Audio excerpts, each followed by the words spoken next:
Oscar winner Jennifer Hudson is the Queen of Soul, Aretha Franklin in the film Respect.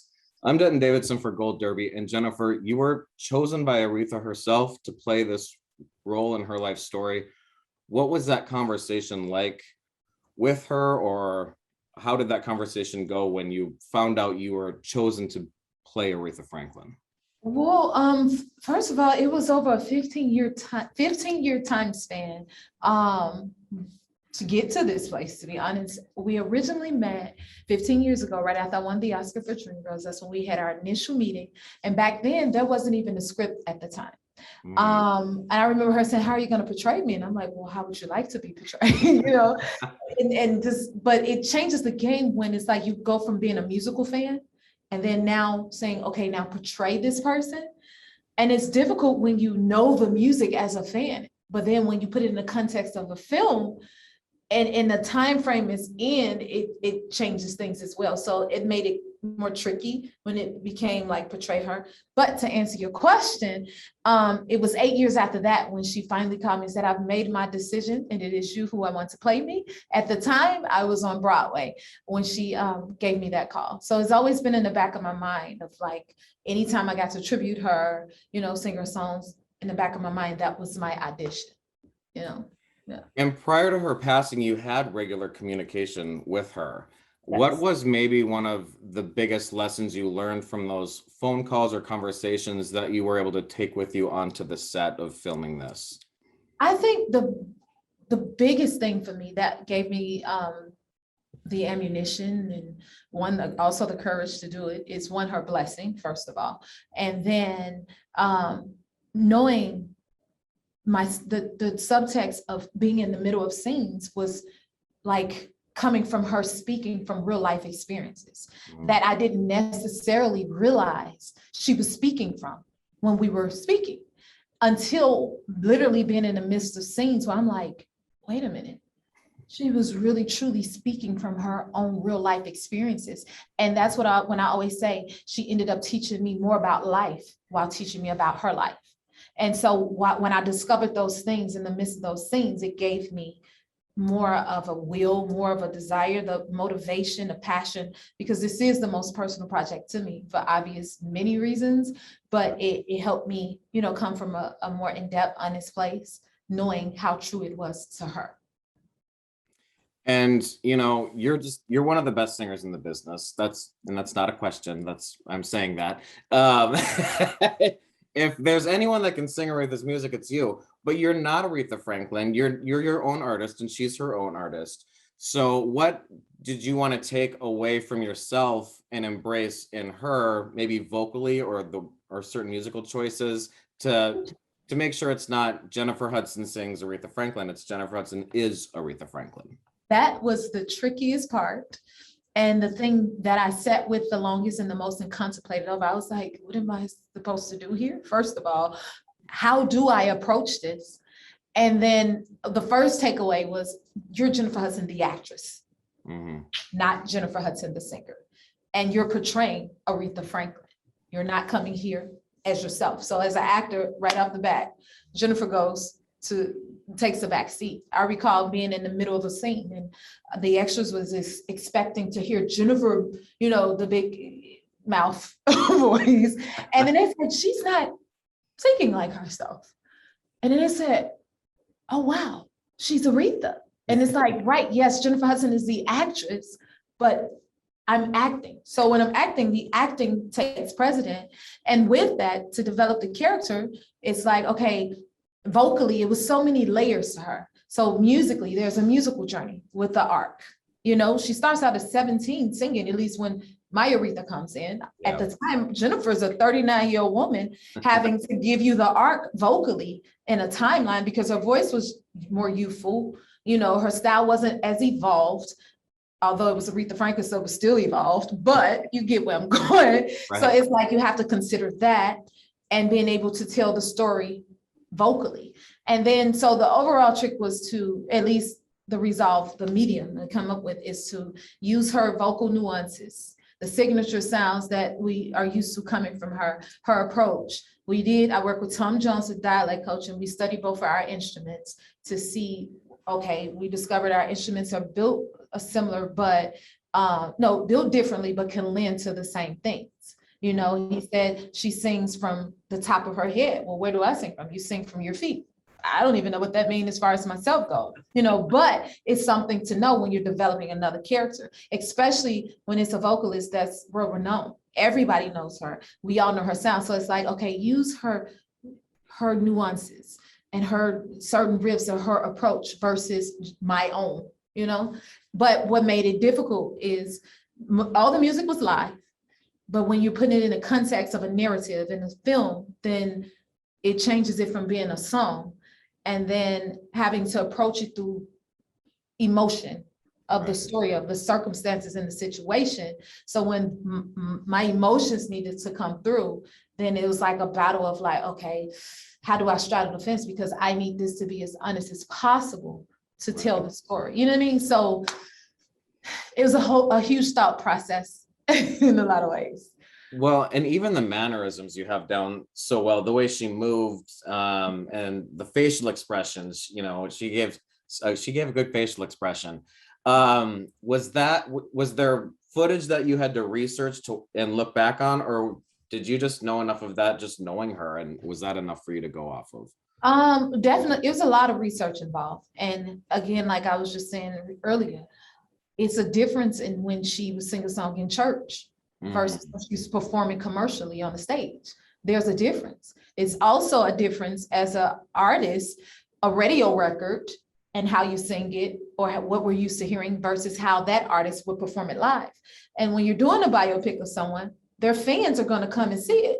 Whereas you've listened to the radio records, you've watched the live performances. So those are the things you're going to look for. So it's like, it's my duty as an actor to study those things. Like, okay, how did she approach her live performances? Well, what was her subtext when she was internal in the church scenes? Or for us, it's a sing, but it was church in her life, you know what I mean? Which comes from a different place. So as an actor, that's the thought process that needs to be considered. And then when you think of it from a fan perspective, who's coming to watch this film, you need to have those things that are familiar to them. Even her mannerisms are very subtle, you know, and that was a challenge I recall having when I first walked on the set. And I'm thinking like, okay, I can approach the scene like how Jennifer would. And it's like, no, you can't have your expressions, you know? So it caused me to think like, how did women exist during her time? You know what I mean? During the 60s and that type of era, like women they wasn't allowed to take up space. Whereas today we can. So how do I tell this story with minimal expressions? Because she was a very introverted individual. But then I learned while studying her, she expressed herself musically, mostly through her music. Whereas during the time she grew up, women didn't have the capacity to be able to take up space or speak their mind the same way I can walk into the room and speak my mind today. I can't bring myself into this today. One is not me who I'm portraying, you know what I mean? So how do I channel her introverted mannerisms, and that is very subtle, she didn't speak a lot, and still be able to tell this story where people can be able to follow the storyline, which was another challenge. And it's like, but knowing her, it's like, Aretha, Miss Franklin, you didn't even know how you exist, how she felt about you in a room. So I used to tell this cast, I'm like, if I don't make you feel a little uncomfortable, then I'm not doing my job, because that was little things I could pull from being in her presence as well, you know, so it was a bunch of different things. And I spoke with Lawrence Davis, who created the fabulous hairstyles of the film, and he said his favorite look was the performance beehive. And one of his biggest concerns was that you wouldn't be able to keep your head up because he said it was so heavy. What was some of your favorite looks throughout the film, and what was your favorite maybe scene to shoot in terms of the performances? Well, the costuming, the hair and the makeup was so key. It's a huge part of the character. And that big old hair, it helped me understand her posture, you see? Or one of my favorite dresses, I believe it's from Chain. I think she was maybe overseas and she had on a beaded gown. And the way it's structured, you can't help but to tooch or to tread lightly, have short steps, because that's how the dresses were cut back in those days. You know what I mean? So it helped build the character as well. and the costuming and wardrobe, hair, and makeup, those are period things too that helps tell the story, which helps form the character. And so those things help me understand how she felt. And even the scene, it's a birthday scene, and she has this huge fur coat on. And I was like, now who puts on the fur coat? But like, what is this? And then I said, oh, baby, the Queen of Soul. Yes. In that moment, I totally felt like the Queen of Soul. But that's what the costuming help. That's what it helps to and brings to life. And the hair and the beehive was my favorite hair as well. And what was it like acting with Marlon Wayans as Ted White and Forrest Whitaker and Mary J. Blige? I mean, the cast is incredible. What was that like playing off each of those, fantastic actors throughout this whole process? To me, that's the gift of this whole entire project.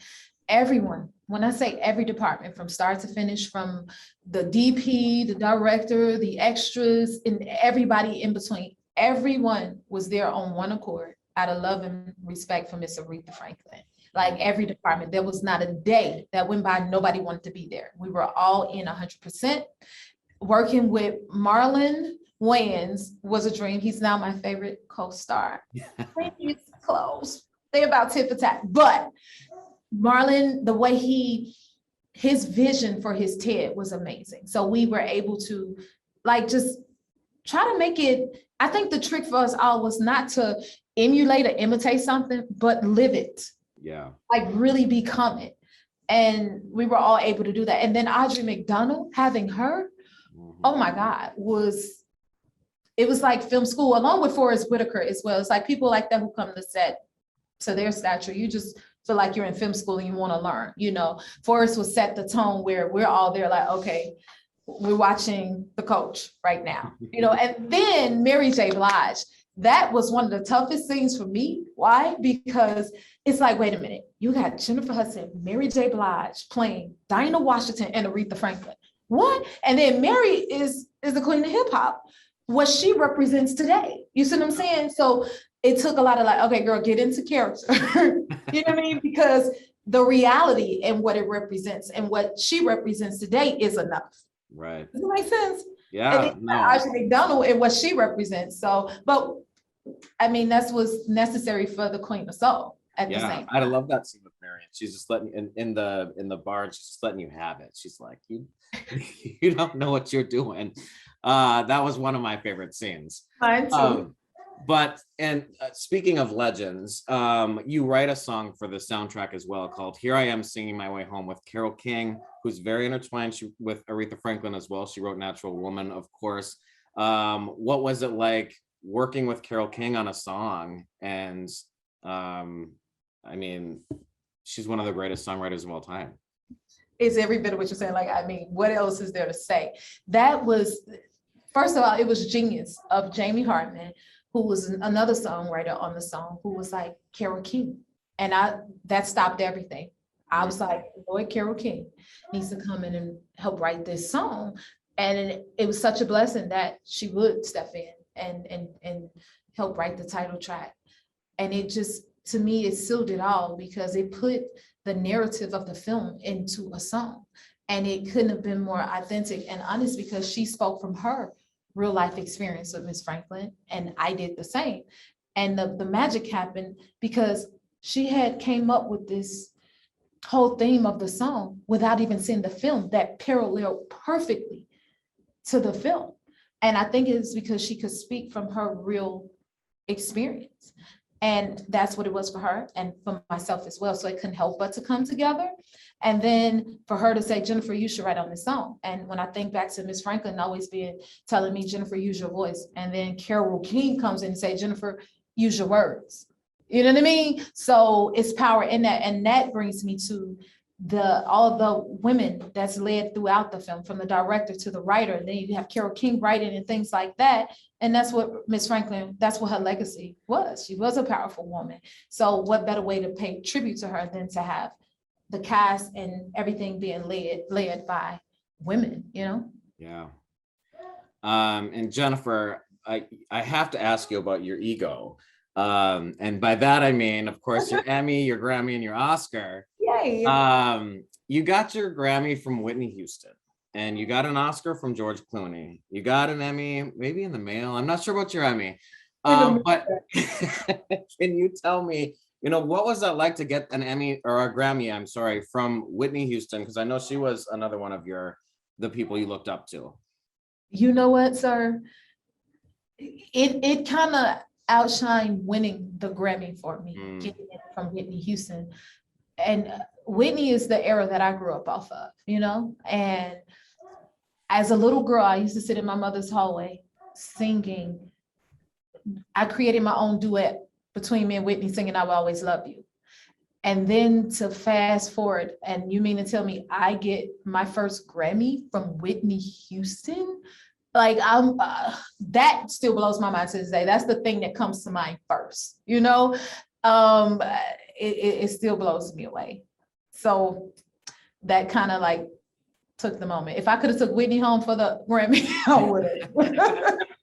Well, and how great that, you were able to perform tributes to both Whitney and Aretha while they were alive. So I think that's pretty cool that you were able to pay tribute to two of the greatest singers we've ever had.